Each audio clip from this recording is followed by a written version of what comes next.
Let's turn to the events in the United States that occurred this weekend in DC. Thousands of people turned out to watch the incredible military parade marking 250 years of the US Army, while, of course, others took to the streets in this No Kings protest, which is beyond a joke. And we'll get into how insane and unhinged some of these protesters are in just a minute. But what stood out to me during the military parade was JD Vance's speech. Here's a bit of it.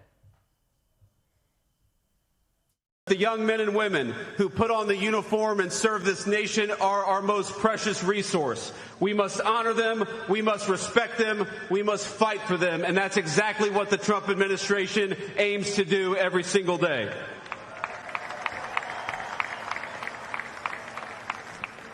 And so to our soldiers, we're so proud of you, and let me tell you that the way that we honor and respect you is, number one, we never ask you to go to war unless you absolutely have to. And number two, when we do ask you to go to war, we give you the weapons and the support needed to kick the hell out of the enemy and come back home safely.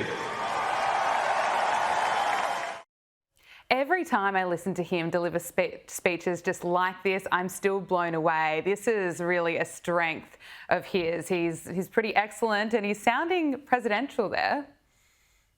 Yeah, no, he absolutely is. And I agree with you. Every time I hear JD Vance, our vice president, or President Trump, or a lot of people in his cabinet, and even just everyday Americans that voted for this, it makes me want to run through a brick wall in the best way, because it does give me that legitimate energy to be so proud and happy to see a complete change in sentiment from the last 4 years, where there was a lot of public exhaustion and frustration with no clarity, with an administration, but also a lot of the military, being a Pentagon correspondent and working at the Pentagon and speaking to DoD officials from high level to low level, and seeing how quickly their attitudes have changed for the better, knowing that a lot of the great positive things that I've reported on in the recent past, over the last 3 months of this administration really moving and doing a lot of good work, is that they almost don't even need to do good work when it comes to the Pentagon or the DoD element, for the fact that a lot of these officials have told me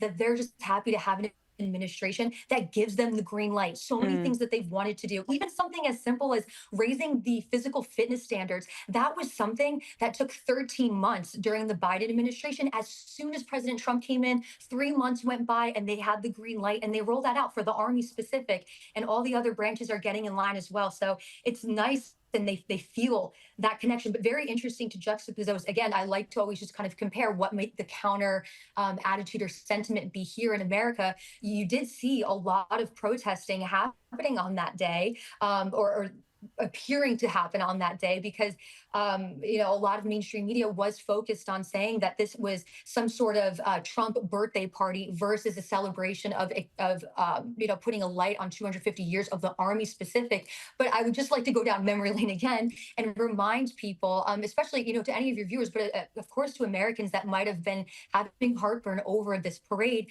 is the fact that our historical roots in the United States, we've had military parades in the past. We had them in the Civil War, we had them in World War I, World War II. The last one that we had was the Desert Storm Parade in '91, and that was 8,000 troops that actually paraded in the same fashion in DC. So why not come back to that and shine a light and just say thank you? That's the least that we can do for the country so great that we live in. Such an excellent point. And this military parade was an opportunity to say thank you and to celebrate those who bravely serve for America. And of course, this was happening at the same time that lefties were taking to the streets, taking part in this No Kings protest. And some of the protesters are just so unhinged, as you would expect. This is one in New York City calling for Donald Trump's death. Birthday on earth, mother. May this be your last birthday on earth, you fascist mother. Fascists, go home. Dump Musk. Musk, ketamine overdose. Musk, ketamine overdose. Musk, ketamine overdose. Musk, ketamine overdose. Musk, ketamine overdose. It's not the best advertisement to really get involved in these protests. I mean, what a vibe. But, some of the rhetoric, we can laugh about it, but it's so disturbing. And it's not the first time that we hear this type of language from these protesters calling for political leaders to be killed. It appears to be getting normalised. Yeah, it's super unfortunate, and we're just seeing it grow more and more. And I say this a lot. I always say, love your country, not your government. But the new thing that I've really been honing in on is that you have two choices in any country that you live in. You either love the country you live in, or you live in the country you love. And if you don't love America, go where you think you would love that said country, whatever that may be. But again, a lot of these people, I have covered protests in the past very similar to this around the same exact time last year. A lot of them paid agitators. We hear the reports, we've seen them time and time again. Everyone talks about follow the money, follow the money. It's the same playbook over and over. I get exhausted from it. And nothing necessarily changes, quite literally, because you have the same people at these protests. And it's interesting because I do notice a lot of times when it comes to something like immigration, yes, do I think it's a multifaceted issue that certainly could be solved in different ways? Sure. But President Trump deporting illegal criminals is no different than Obama deporting illegal criminals. The interesting thing, though, is that the media and the socialization of saying this is a Trump issue versus maybe an American issue overall. I mean, you could look at Chicago, LA, New York City. Bill de Blasio, who's a very staunch Democrat, was also trying to stiff arm the Obama administration from trying to carry out the ICE raids and deportations that they were supposed to be doing. And that's just far and wide, and everyone has just gotten a little bit more emboldened. It breaks my heart. There's this ultimatum always in politics, but sometimes multiple things can be true at once. Some people really could have came here and risked their life and are working hard and want to be citizens, but there's also groups of absolute criminals that I think this administration has made it very clear. They remember in the beginning of the presidency, they put out on stakes on the ground individuals who have raped, who have killed, who have looted, who have stolen, who have harmed American land and individuals.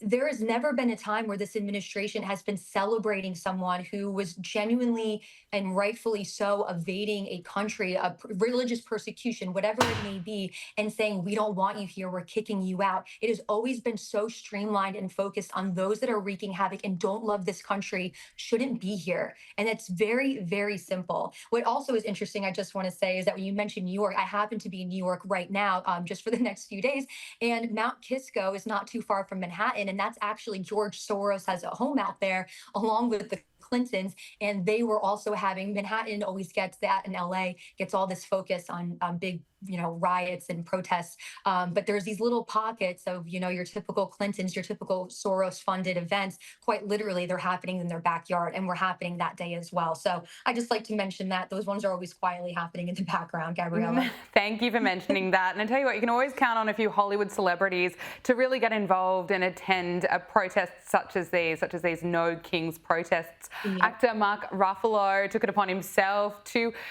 take up the microphone and compare the President of America and the President of Israel to dictators. We have a king and his court and his beige henchmen, and they're trampling on our rights and our laws and our freedoms, making themselves richer with taxpayer dollars and making us less safe with their love of other kings and dictators. Trump's a dictator. I think we've heard that one before. They're really out of new material. But you were mentioning the ICE raids and the chaos that came with that. There was so much violence in LA in these anti-ICE raids and ICE riots, I should say. And we've seen the images of the American flag being burned, stores being looted, cars being torched, and that Donald Trump had to take it upon himself to send the National Guard to restore law and order, because the Democrats, well, they tried to stop that from happening, but they were also pretending that everything was peaceful and they had things under control. Now, the president has not been put off by the resistance to the ICE raids in LA. He's just announced that ICE must expand efforts to detain and deport illegal immigrants in America's largest cities, including LA, Chicago, and New York, where you are. He wrote on Truth Social, our nation's ICE officers have shown incredible strength, determination and courage as they facilitate a very important mission, the largest mass deportation operation of illegal aliens in history. Every day, the brave men and women of ICE are subjected to violence, harassment and even threats from radical Democrat politicians, but nothing will stop us from executing our mission and fulfilling our mandate to the American people. And he does have a mandate on this, Gabrielle. Yeah, no, absolutely. At the end of the day, these are federal entities that have task and order that they need to actually follow through with. To have anyone, whether civilian or a publicly elected official, to try and stiff arm what is a taxpayer funded initiative in which things that we voted for and that we protect. At some level, I really wish that these politicians and maybe these paid agitators and maybe just any American would get a little more worked up about the IRS versus these deportations that are very legal and very justified and for the goodness of Americans versus, say, the IRS that's trying to take money left and right of very hardworking Americans. I wish we could have just 1 second of just simmering down and realizing how we are being fools and pawns to the system. Again, you talk about Mark Ruffalo.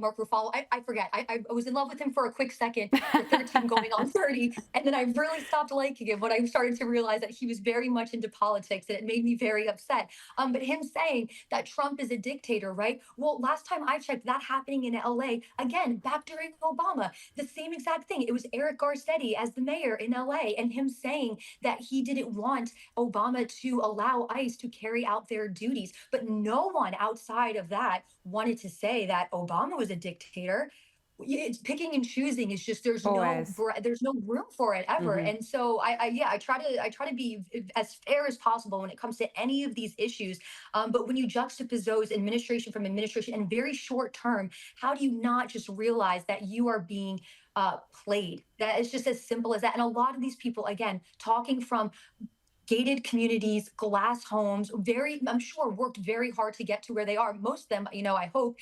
So I'm not negating any riches or fames or accessibilities, but to have them say that we don't have the right to feel as safe as they do because of how much money they have in their pocket is simply wrong. That it's American. It is American for us to feel safe in our communities. We pride ourselves in that. And I don't know where that got lost along the way, but I pray that it comes back. And I'm still hopeful. It seems this is the reason why so many people voted for Donald Trump this second term around. It's the results are in the numbers. So I think it's the administration Yeah. having to remain steadfast, and again, not just taking fault and allowing these states to get eaten alive by troubles that they're not willing to address, i.e., California and in the fires. The administration had to come in and fix that too. Why let yourselves burn down quite literally when there's an administration that was elected to help? And I want to get into, the leaders in California because they have just been a complete disaster. Let's just look at what the images are really like, what actually occurred out the front of an ICE detention centre in LA.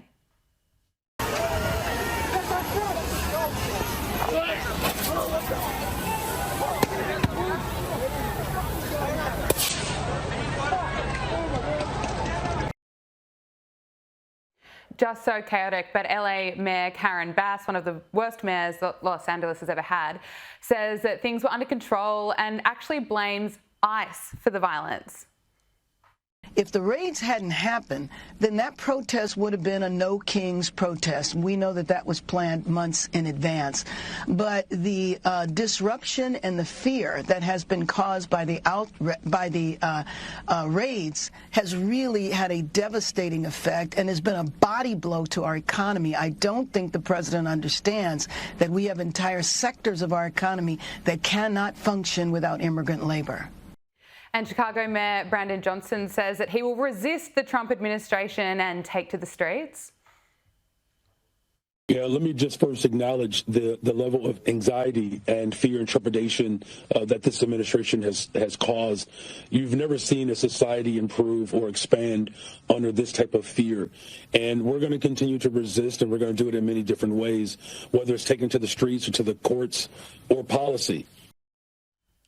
And he makes these comments as there's a huge spike in violence against ICE agents. Yeah, Gabriella, what's amazing is that we're talking about public officials saying to their constituents or to the civilians, take to the streets. If you're afraid, that's the only prerequisite you need to carry out whatever you want to do, whether that's within the law or out of bounds of the law.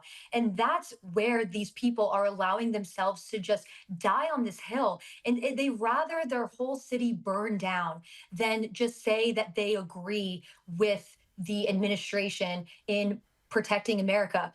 loving America. It's very cut and dry. It's very simple. To see this over and over again, it's no surprise that, say, again, we are still waiting on all these details to come out, so I don't want to get too far ahead. But when you hear about a successful assassinations or assassination attempts, considering what's going on over this past week, or even what happened to President Trump on at least 2 occasions that we know of, any ounce of violence has never been a solution. We haven't seen it one time. If you wanted to even look at, say, a liberal-esque figure in the sense of when you talk about now, a lot of the left will always talk about MLK. His most famous "I Have a Dream" speech was the moment that he made a mark in actually just speaking at a podium. There was no fists involved, no fighting involved. So you would think for 2 seconds that we would just sit back and look at maybe the examples of our past and not even bother with trying to loot completely. Also, I mean, you know this, Gabriella, but at the end of the day, too, a lot of this looting happening on the street, Maine, downtown, and in the cities, LA, New York, Chicago, Philly, whatever you want to name, a lot of those are from immigrants that came to this country and are generational. And a lot of them too, no one ever really talks about this, but our own government, in working in the intelligence community, will actually help and supply those that are foreign when we're doing operations. And as a thank you, they get amnesty to come to our country, and then we help them stage a business, whether it's a cigar business or going and opening a pharmacy or whatever it may be. Again, a lot of those being located in Washington, D.C., for example. So to be okay with kicking those that quite literally had saved our country in many moments, whether domestic or abroad, is a whole other element that really grinds my gears, and I cannot make any sense of it at all. Gabrielle Cuccia, thank you so much for joining us on Power Hour. It's been so good to speak with you. Thank you. I appreciate it.